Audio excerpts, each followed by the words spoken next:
J'essaie de reprendre la même interface, bon, plus ou moins.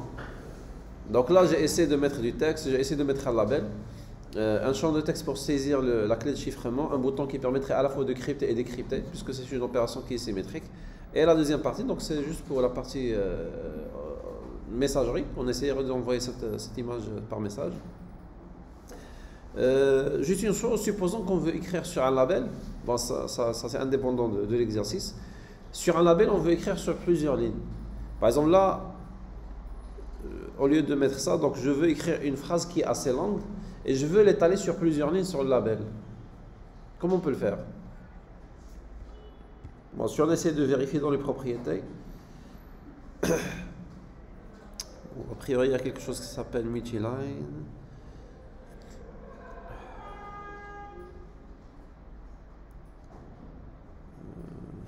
Bon.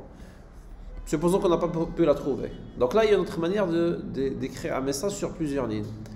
Alors, il faut savoir que lorsque vous êtes sur le label, vous pouvez travailler même avec le HTML. Donc supposons qu'on veut travailler avec du HTML. Il suffit d'ajouter les balises de HTML. Et bien sûr, quelle est la balise qui permet de retourner en HTML? C'est le BR. Donc il suffit de juste activer le HTML. Par exemple, je vais ajouter des textes. Veuillez cliquer dessus pour choisir l'image à crypter ou bien décrypter. Donc là, supposons que je veux retourner en ligne ici. Donc là, donc on peut même ajouter le center si on a besoin de centrer. Bon, juste pour vous dire que on peut travailler avec du HTML. Supposons que vous n'avez pas pu trouver une propriété sur les propriétés de label et vous connaissez son équivalent en termes d'une balise HTML. Donc là, vous pouvez directement l'implémenter comme étant une balise.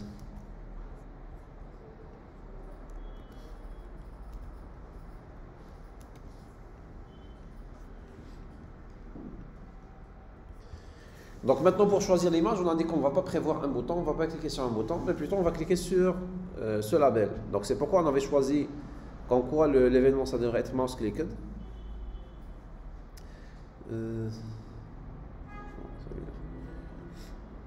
Donc toujours avec les événements, il faut avoir le réflexe de commencer par le try catch. Donc toujours commencer par un try catch. On est dans un contexte graphique, donc là, bon, j'ai option pan, donc on va toujours ouvrir des boîtes de dialogue avec des messages. Donc sur message dialogue, on bloque la fenêtre et on affiche un message. Par exemple là, on va dire erreur de lecture de l'image.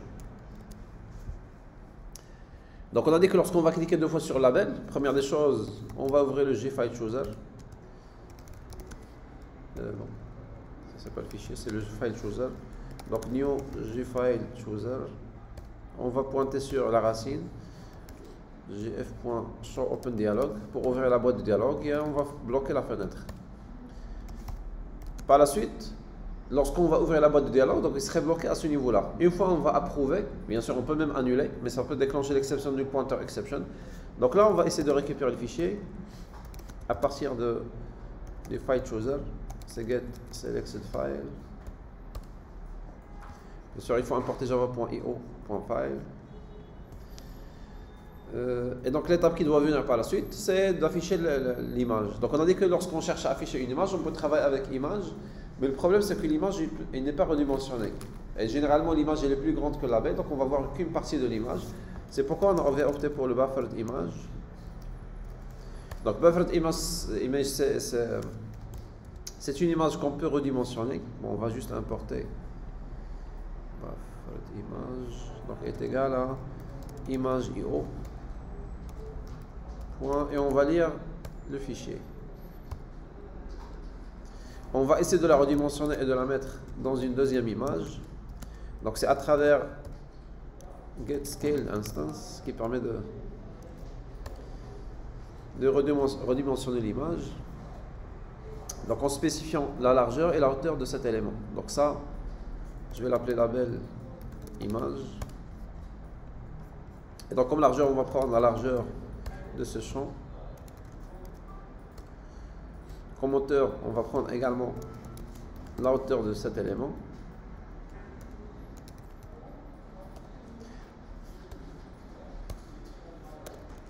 Et que devrait être le dernier paramètre, c'est On met la largeur, la hauteur, mais il manque un paramètre, c'est le troisième, c'est pour... Voilà, c'est pour l'algorithme qui devrait être utilisé pour redimensionner. Donc là... Bon, il y a tout un ensemble d'algorithmes. Bon, généralement, on ne va pas voir la différence entre les algorithmes. Le résultat devrait être le même. Donc là, on va choisir l'une des... On avait choisi Scale Smooth, ça permet de redimensionner. Et vers la fin, donc on va afficher l'image à l'intérieur de ce label. Donc New Image Icon. Et on va mettre IMG2. Et donc là, lorsqu'on va exécuter, donc il suffit de double-cliquer sur le champ. Et on va choisir... Bon, on va choisir une image. Donc ça, c'est l'image qui va être chargée. L'étape qui devrait venir par la suite, c'est de créer un champ, bon, une valeur de cryptage, et on va cliquer sur crypter. Ça devrait créer un nouveau fichier qui devrait être l'image, mais cette fois-ci qui est cryptée. Donc là, il y a un petit problème qui va se poser, c'est que le fichier a été déclaré ici, mais on devrait le crypter dans notre événement. Donc c'est pourquoi on va le déclarer à l'extérieur. Comme ça, ça deviendrait une variable globale. Donc c'est un attribut de classe qu'on va utiliser dans tous les événements.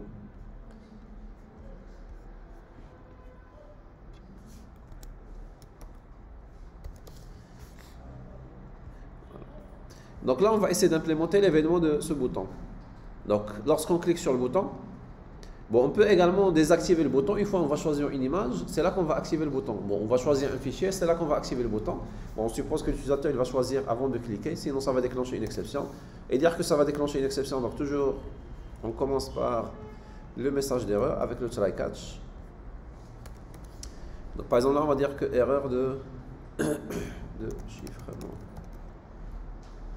Ou bien déchiffrement, parce qu'on va utiliser l'interface pour les deux opérations, puisque c'est un chiffrement qui est symétrique.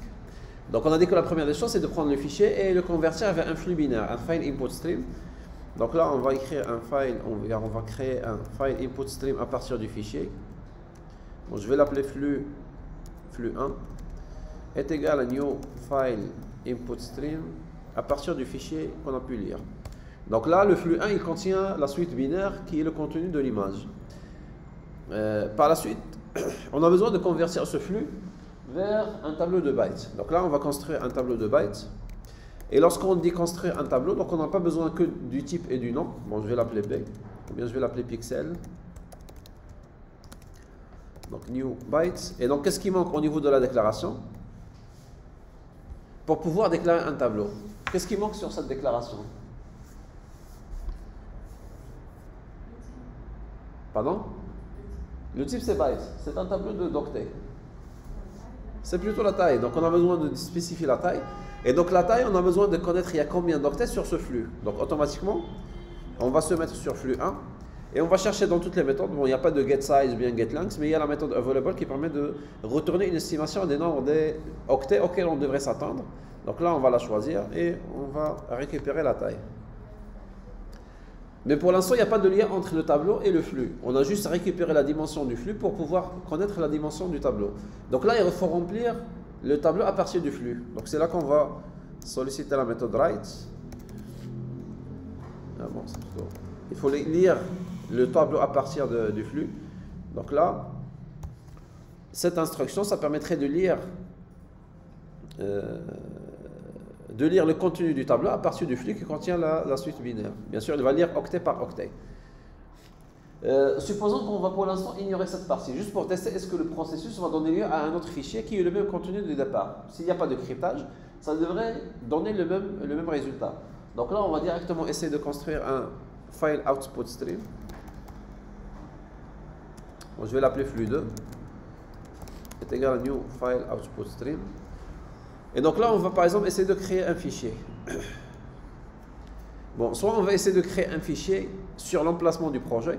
Sinon, ce qu'on va essayer de faire, c'est d'ouvrir une autre boîte de dialogue pour demander dans quelle partie ou bien dans quel emplacement vous voulez l'enregistrer. Donc, comme ce qu'on avait fait tout à l'heure. Donc là, avant le file output stream, donc on va ouvrir un autre JFile chooser. Mais cette fois-ci, ça devrait être pour le choix du dossier. Également, il faut dire que c'est un file chooser que pour les dossiers. Donc c'est set file selection mode. Et on va activer comme quoi ça devrait être. Ça devrait choisir un dossier. Donc là, on va choisir directories only. Bon, la valeur par défaut, c'est files only. Ça permet de choisir que des fichiers. On peut faire les deux, files et directories. Là, on a besoin que d'un dossier. Donc là, on va choisir directories only. On va ouvrir la boîte de dialogue. Show open dialogue. On va bloquer la fenêtre en cours. Et on va récupérer le dossier. C'est vrai qu'on avait utilisé le type file, mais on a dit que file, ça marche pour les fichiers comme ça peut marcher pour les dossiers. Donc là, on avait activé directories only. Donc à la base, le fichier, ça devrait être un dossier et non pas un fichier. Bon, le file devrait être un dossier et non pas un fichier. Donc c'est get selected file, bon, qui est à la base un répertoire. Donc supposons que l'image résultat, on va toujours l'appeler. Bon, de même, il faut récupérer l'extension, mais supposons qu'on va travailler avec un fichier PNG. Bon, par la suite, on va la changer de telle sorte à ce que ça soit dynamique pour toutes les extensions, pour tous les chemins. Donc, on va essayer de le faire d'une manière dynamique. Donc là, on va récupérer get absolute path pour récupérer le chemin. Et on va le concaténer avec slash résultat. Et donc, qu'est-ce qui manque? On avait créé un flux qui devrait donner lieu à un fichier qui s'appelle résultat.png.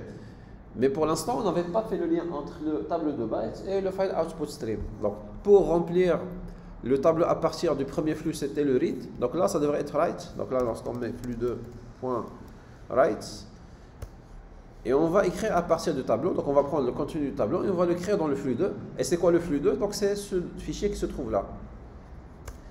Maintenant, qu'est-ce qui manque à la fin? On a dit que toujours lorsque vous avez des processus, vous avez quelque chose que vous avez ouvert dans un premier temps, qu'est-ce qu'il faudrait faire vers la fin? Il faudrait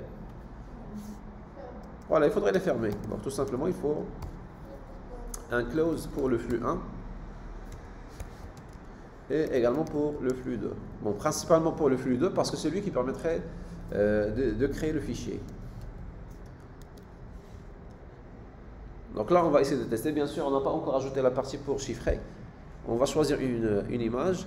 On a supposé que l'extension c'est PNG. Donc là, pour ne pas avoir d'erreur, on va récupérer un fichier PNG. On va cliquer sur crypter. Il va nous demander où est-ce que vous voulez le mettre. Donc on va le mettre sur bureau. Et donc lorsqu'on va essayer de vérifier, voilà, l'image qu'on a pu récupérer à la fin, c'est la même qu'on avait chargée dans un premier temps. Donc là, c'est la même, puisqu'il n'y a pas l'opération de cryptage. Donc là, on va essayer de... Bon, on va supprimer celle-là. Mais on va essayer d'ajouter le processus de chiffrement. Bon, ça devrait s'ajouter à ce niveau-là. Bon, ça c'est processus. Bon, c'est pour chiffrer, mais également c'est pour déchiffrer.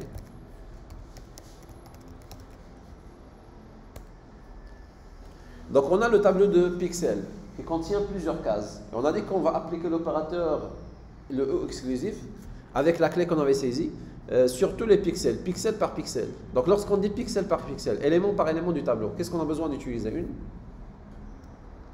Voilà, lorsqu'on a un processus qui est itératif, qui doit se répéter pour toutes les itérations. Donc là, on va travailler avec une boucle qui part de 0 jusqu'à la dimension du tableau. Bon, avant cela, il faut récupérer la clé. Bon, on va supposer que la clé, c'est un entier.